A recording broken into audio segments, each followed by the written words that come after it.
ሰላም ጤና ይስጥልን የተከበራችሁ አውታር ሚዲያ ተመልካቾች የዕለቱን አንኳር መረጃዎች ይዤላችሁ ቀርቤያለሁ። ሰብስክራይብ በማድረግ እንደዚሁም ደግሞ የደወል ምልክቱን በመጫን በየዕለቱ የሚለቀቁ እውነተኛ መረጃዎች ተካፋይ እንድትሆኑ ጋብዛለሁ።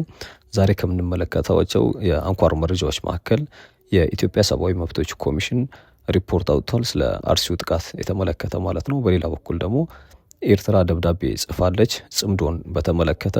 በሌላ በኩል ደግሞ በኢትዮጵያና ህንዶች ተባባሪነት ስለታገቱት 3 የውጭ ዜጎች ማጋራችሁ መረጃ ይኖራል። እንደዚሁም ደግሞ ፓስፖርት ለማውጣት አሻራ ሊቀር ነው። ስለዚህም ዝርዝር መረጃ አቀርብላችኋለሁ። በሌላ በኩል ደግሞ በአፋር ክልል ስለተቀሰቀሰው ሰደድ እሳት ማጋራችሁ አለ። እንደዚሁም ወደ ውጭ በመሄድ ኢራን ለሁለተኛ ዙር ባህሬንና ኩዌትን አጥቅታለች። ስለዚህም ጥቃት ዝርዝር መረጃ አቀርብላችኋለሁ። እንደዚሁም ደግሞ አጫጭር መረጃዎች ማካፈላችሁ ይኖራል ስለ ኢራን እንደዚሁም ደግሞ ስለ ሂዝቦላህና እስራኤል ጥቃቶች የተመለከተ ማለት ነው። እስከ መጨረሻው ድረስ አብራችሁኝ ቆዩ።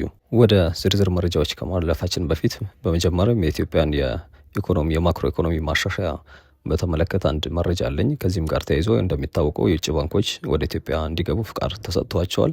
ይህንም ተከትሎ የናይጄሪያ ባንክ ወደ ኢትዮጵያ ገብቷል። ዩናይትድ ካፒታል በኢትዮጵያ የመጀመሪያው የውጭ ኢንቨስትመንት ባንክ በመሆን ፍቃድ አግኝቷል። በአፍሪካ ግዙፍ ፋይናንስ አገልግሎት አቅራቢ ሆነው የናይጄሪያው ዩናይትድ ካፒታል በኢትዮጵያ የመጀመሪያው የውጭ ኢንቨስትመንት ባንክ በመሆን ከኢትዮጵያ ካፒታል ገበያ ባለስልጣን ፈቃድ አግኝተዋል። ይህ ስኬት የሀገር በቀል ኢኮኖሚ ሪፎርም አካል የሆነው የፋይናንስ ሊበራላይዜሽን ትግበራ ውጤት ሲሆን የፋይናንስ ዘርፉን ለውጭ ገበያ ክፍት በማድረግ ተወዳዳሪነቱን ለማሳደግ እየተሰሩ ካሉ ሰፋፊ የፖሊሲና የሕግ ማሻሻያዎች መካከል አንዱ ነው ተብሏል። ወደ መጀመሪያው ዝርዝር መረጃችን ስናመራ የኢትዮጵያ ሰብአዊ መብቶች ኮሚሽን 3 ሰዎች ብቻ መሞታቸውን ሪፖርቱ አመላክተዋል። 2 የክርስትና እምነት ተከታዮች እንዲሁም ደግሞ 1 የእስልምና እምነት ተከታይ በአጠቃላይ 3 ሲቪል ሰዎች ህይወት አልፏል ብሏል። የአርሲ ሀገረ ስብከት 13 ምዕመናን መገደላቸውን ይፋ ማድረጉ ይታወቃል። የኢትዮጵያ ሰብአዊ መብቶች ኮሚሽን ወይም ኢሰመኮ በኦሮሚያ ክልል በአርሲ ዞን አሰኮ ወረዳ ግንቦት 23 እና 24 2018 ዓ.ም የተፈጸመውን ጥቃት በተመለከተ ያከናወነው የክትትልና የምርምር መረጃ ዛሬ ይፋ አድርጎ ነበር። ቀደም ሲል የኢትዮጵያ ኦርቶዶክስ ተዋሕዶ ቤተክርስቲያን የአርሲና ሶማሌ ክልል ጅጅጋ አህጉረ ስብከት ሊቀ ጳጳስ ብፁዕ አቡነ ኤልሳኤ በምስራቅ አርሲ 13 ኦርቶዶክሳውያን መገደላቸውን ከ280 በላይ ምዕመናን መፈናቀላቸውና የ101 ዓመት ቤተክርስቲያን መቃጠሉ እንደዚሁም ደግሞ ከዚህ ጋር ተያይዞ ሌሎች መረጃዎች ይፋ አድርጎ ነበር። ከዚህም ባሻገር ግን ዛሬ የኢሰመኮ ወይም ደግሞ የኢትዮጵያ ሰብአዊ መብቶች ኮሚሽን ከዓይን እማኞች እንደዚሁም ደግሞ ከተጎጂዎችና ከመንግስት አካላት አሰባሰብኩት ባለው መረጃ በጥቃቱ የመንግስት የጸጥታ ኃይል አባላትና ሲቪል ሰዎች መገደላቸውን፣ ነዋሪዎች መፈናቀላቸውን፣ የንብረት ውድመትና ቃጠሎ መድረሱንም አረጋግጠዋል። ኮሚሽኑ በምርመራ ሂደቱ አረጋገጥኩት እንዳለው ከሆነ በአሰኮ ወረዳ ከግንቦት 22 ቀን ጀምሮ የታጣቂዎች እንቅስቃሴ በመስተዋሉ በአካባቢው የሚሊሻዎችና የኦሮሚያ ጸረ ሽምቅ ፖሊስ እንዲሁም ራሱን የኦሮሞ ነጻነት ሰራዊት ግንባር ወይም ደግሞ በተለምዶ ኦነግ ሸኔ ብሎ በሚጠራው ታጣቂ ቡድን መሀል ግጭት እንደተፈጠረ ዘግበዋል። ይህንም ግጭት ተከትሎ ታጣቂ ቡድኑ በፈጸመው ጥቃት በአካባቢው መሸሽ ያልቻሉ ኃይሉ ንጉሴ እንደዚሁም ደግሞ ሰሙ አባይና የተባሉ 2 የክርስትና እምነት ተከታዮች እንደዚሁም ደግሞ ከብቶች በመጠበቅ ላይ ነበረ በአቶ ሰፋኖ የተባለ አንድ የእስልምና እምነት ተከታይ በአጠቃላይ 3 ሲቪል ሰዎች ህይወታቸው አልፏል ብሏል። በተጨማሪም በጥቃቱ የጠለታ ቅዱስ ገብርኤል ቤተክርስቲያን መቃጠሉን ኮሚሽኑ ያረጋገጠ ሲሆን የቢዮ ቡጡሌ የሼህ ሙስጠፋ መስጂድ አጥር ላይ ጉዳት መድረሱን፣ ቁጥራቸው በውል ያልታወቁ ቤቶች ላይም ቃጠሎ መከሰቱንና በጤና ጣቢያ፣ በመኖሪያ ቤቶች፣ የንግድ መደብሮች ላይም ዘረፋ መፈጸሙን አስታውቋል። በጥቃቱ ምክንያት ከ2650 በላይ የሚገመቱ የአካባቢው ነዋሪዎች መፈናቀላቸውም ኮሚሽኑ አረጋግጠዋል። ኢሰመኮ በአርሲ ዞን በሸርካ፣ በአሰኮ፣ በአንቆሎ ጓቤና መርቲ ወረዳዎች ታጣቂዎች በፈጸሙት ጥቃት ዳግም እንዳይከሰት ተገቢው ጥንቃቄ እንዲደረግና ጥቃት ፈጻሚዎች ላይም ተጠያቂነት እንዲረጋገጥ በተለያዩ ጊዜያት ማሳሰቡን አስታውቋል። በመሆኑም መንግስት በአካባቢው ያሉ ተደጋጋሚ መሰል ጥቃቶች በመከሰታቸው አሳሳቢ መሆኑን ከግምት በማስገባት በአስቸኳይ መንግስት የጸጥታ ኃይሎችን በማሰማራት ሰላምና ደህንነት የማረጋገጥ ኃላፊነቱ ሊወጣ እንደሚገባ አሳስበዋል። በመንግስትና በአጋር አካላት ለተፈናቃዮች አስቸኳይ ሰብአዊ ድጋፍ እንዲቀርብና ወደ ቀያቸው የሚመለሱበት ሁኔታ እንዲመቻች የጠየቀው የኮሚሽኑ ዋና ኮሚሽነር ብርሃኑ አዴሎ በደረሰው ሞትና ጉዳት ማዘናቸውን ገልጸው መንግስት በቂ የጸጥታ ኃይል በመመደብ ዜጎችን የመኖርና ንብረት የማፍራት ለአደጋ እንዳይጋለጡ የማድረግ ግዴታውን እንዲወጣ ኮሚሽኑ አስታውቋል። ከዚህም ባሻገር ጉዳዩን አስመልክቶ ዝርዝር የምርመራ ሪፖርት ወደፊት ይፋ እንደሚያደርግ የገለጸ ሲሆን የተፈጸመው ጥቃት በአግባቡ ሳያረጋግጡ የሚሰነዘሩ ፍረጃዎችና ቀስቀሳዎች በተጨማሪ ግጭት ሊቀሰቅሱ ስለሚችሉ ማናቸውም ተቋማትም ሆኑ ግለሰቦች ከእንደዚህ አይነት ድርጊቶች እንዲቆጠቡ ጥሪም አቅርበዋል። በሁለተኛው ዝርዝር መረጃችን የምንመለከተው የስሪላንካ ዜጎችን ያገቱ ኢትዮጵያውያንና የፓኪስታን ዜጎች በቁጥጥር ስር ስለመዋላቸው ነው ምነግራችሁ።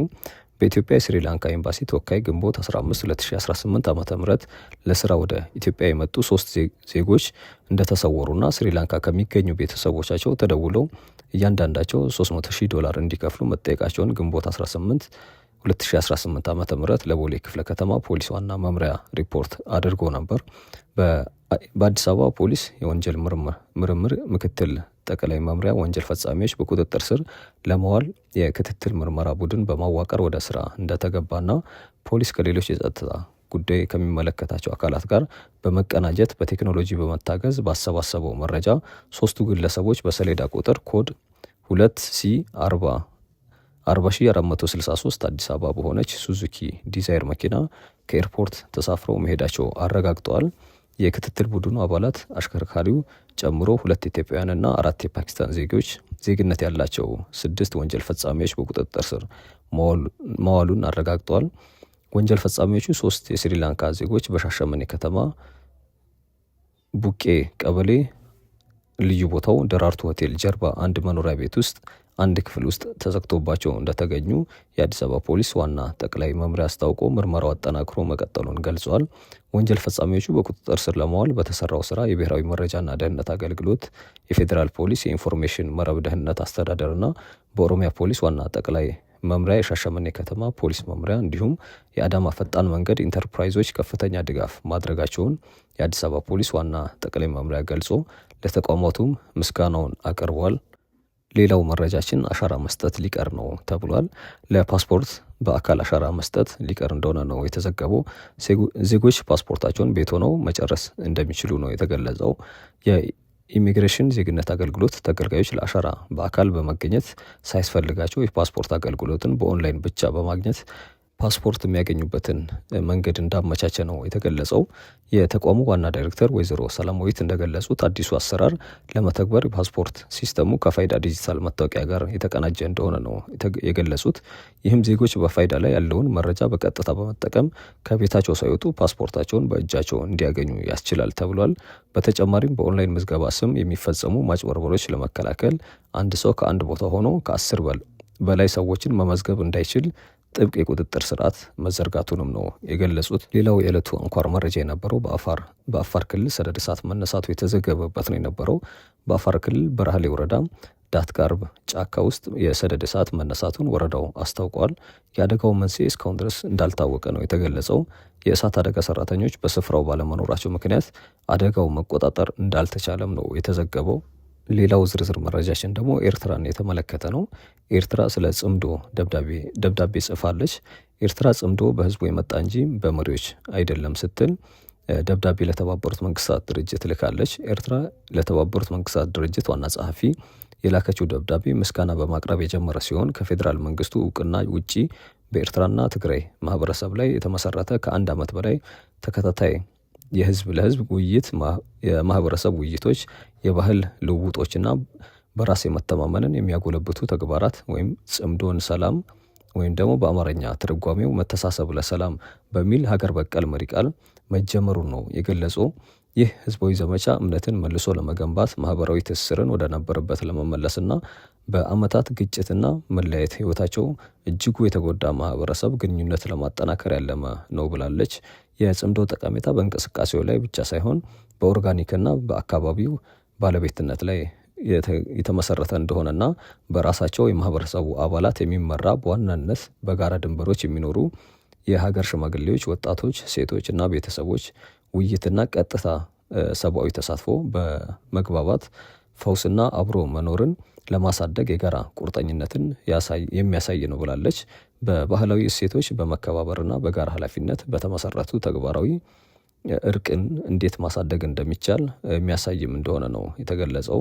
ውጥኑ የተባበሩት መንግስታት ሰላምን ለማስቀጠል ህዝብን ያማከለ የሰላም ግንባታ የሚደግፉ መርሆች ትርጉሙ ያለው ምሳሌ ይሰጣል ነው የተባለው። ለዚህ ማሳያ ይሆናል የተባለው የተጓዳኝ ቪዲዮ ከደብዳቤው ጋር አብሮ መላኩን የደብዳቤው ላይ ተጠቅሷል ተብሏል።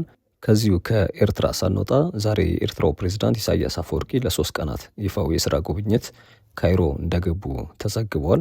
የኤርትራው ፕሬዝዳንት ኢሳያስ አፈወርቂ ለ3 ቀናት የሚቆይ ይፋዊ የስራ ጉብኝት ለማድረግ ዛሬ ካይሮ የገቡ ሲሆን በልኡካን ቡድናቸው ውስጥም የውጭ ጉዳይ ሚኒስትሩ ኡስማን ሳልህ መካተታቸው ተዘግቧል። የፕሬዝዳንቱ ጉዞ በዋናነት በአፍሪካ ቀንድ፣ በቀይ ባህርና በመካከለኛው ምስራቅ ወቅታዊ ጉዳዮች ዙሪያ ከግብፁ ፕሬዝዳንት አብዱልፈታህ አልሲሲ ጋር በስፋት ለመምከርና ለመወያየት ያለመ ነው ተብሏል። ወደ ሌላው መረጃችን ስናመራ በቤይሩት የእስራኤል ጥቃት መፈጸሙንና በቴል አቪቭ የተኩስ አደጋ መከሰቱ ተገልጿል። የእስራኤል ጦር ዛሬ እሁድ ሰኔ 1 ቀን 2018 ዓ.ም በሊባኖስ ዋና ከተማ ቤይሩት ደቡባዊ ክፍል በሚገኘው የሂዝቦላህ መሰረተ ልማት ላይ በሰነዘረው ጥቃት 2 ሰዎች ሲሞቱ 11 ሰዎች ቆስሏል ተብሏል። ይህ ጥቃት እስራኤል ዘመቻዋን ገታ ከቆየችው በኋላ የተፈጸመ በመሆኑ ጦርነቱ ይበልጥ ያባብሷል ሲባል ተዘግቧል።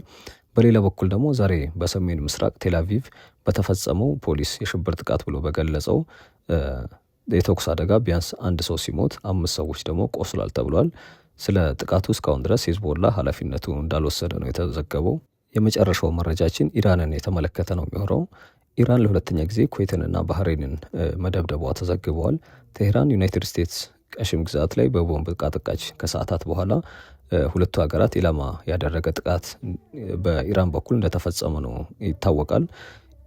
ኢራን በሁለቱ ሀገራት ላይ በድምሩ 7 የባለስቲክ ሚሳኤሎች ማስወንጨፏም ተገልጿል። የአሜሪካ ወታደራዊ እዝ ወይም ደግሞ ሴንትኮም በበኩሉ በባህሬንና በኩዌት ላይ የተቃጣ ጥቃት ማክሸፉንም አስታውቋል። ኢራን ከቀናት በፊት በባህሬንና ኩዌት ላይ የወሰደችው እርምጃ የኩዌት ዓለም አቀፍ አየር መንገድ ጉዳት ማስተናገዱ እንደዚሁም ደግሞ 62 የአየር መንገዱ ሰራተኞችና ተጓዦች ከተጎዱ በኋላ ኩዌት አየር መንገዱን በጊዜያዊነት እንደዘጋችው ይታወሳል። እንደ ዲደብሊው እና የአረብ ኒውስ ዘገባ ከሆነ አሜሪካና የኢራን ሰው አልባ አውሮፕላኖች ወይም ደግሞ ድሮኖችን መታመጣሏን በራዳር ጣቢያዎች ላይም ጥቃት መሰንዘሯን አስታውቃለች። ይህም ተከትሎ ኩዌት የገቡባትን ድሮኖች ማክሸፏን ስትገልጽ፣ በባህሬን ደግሞ የአየር ላይ ጥቃት ማስጠንቀቂያ ሳይረን ተሰምቷል ተብሏል። ይህ በሳምንታት ጊዜ ውስጥ የተመዘገበው ሁለተኛው ጥቃት ሲሆን በኢራንና አሜሪካ መካከል የታደሰው ቀጥተኛ ፍጥጫ ቀጠናውን ይበልጥ ወደ አለመረጋጋት ውስጥ እየወሰደው እንደሆነና ምናልባት ጦርነቱ መልሶ ሊያገረሽ እንደሚችል እየተዘገበ ነው የሚገኘው። የዕለቱ አንኳር መረጃዎች እነዚህ ነበሩ። ነገ በተመሳሳይ ሰዓት በሌሎች ዕለታዊ አንኳር መረጃዎች እስክንገናኝ ቸር ቆዩ።